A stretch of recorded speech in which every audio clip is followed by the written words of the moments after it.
Good morning friends, চলে এলাম আমি আজকে রান্নাবান্নার ব্লগ নিয়ে। খুব গরম পড়েছে আর প্রচণ্ড ঘাম হচ্ছে।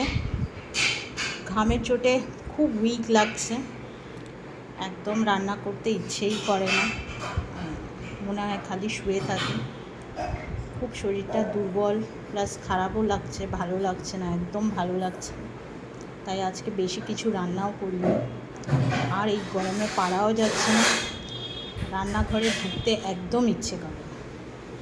তা যাই হোক, আমি আমার রান্নাবান্না শেয়ার করছি আপনাদের সাথে।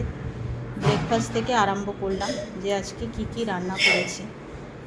আর আমার তো রোজকার রান্না রোজ করতে হয়, বাসি খাওয়া আমার চলবে না, তার জন্য রোজ আমাকে রান্নাঘরে ঢুকতে হয়। তো যাই হোক, চলুন স্টার্ট করি আজকের মেনু নিয়ে। তো ব্রেকফাস্টে আমি আজকে কিছুই খাবো না, বেশি কিছু খাবো না। ব্রেকফাস্টে হালকা জাস্ট রুটি নিয়েছি আর আম দিয়ে রুটি খাবো। এই হচ্ছে আমার আজকে ব্রেকফাস্ট।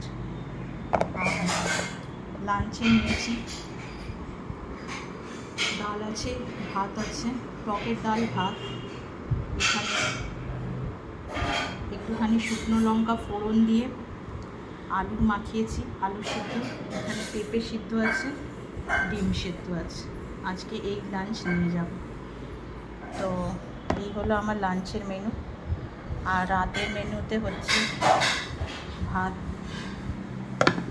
রাতে তো কর্তামশাই আসে, তাকে তো এইসব দিয়ে খাওয়া দিতে যাওয়া যাবে না। তা ভাত হয়েছে, আর এখানে পটল পোস্ত করেছি, হালকা করে পটল পোস্ত করেছি। আর এখানে হচ্ছে সর্ষে কাঁচা লঙ্কা বাটা দিয়ে ভেটকি মাছের পাতলা ঝোল করেছি। সর্ষে কাঁচা লঙ্কা কালো জিরে ফোড়ন দিয়ে ভেটকি মাছের পাতলা ঝোল।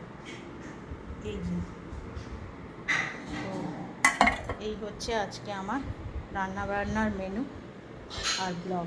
আপনাদের কি রান্না হচ্ছে কমেন্টসে বলবেন।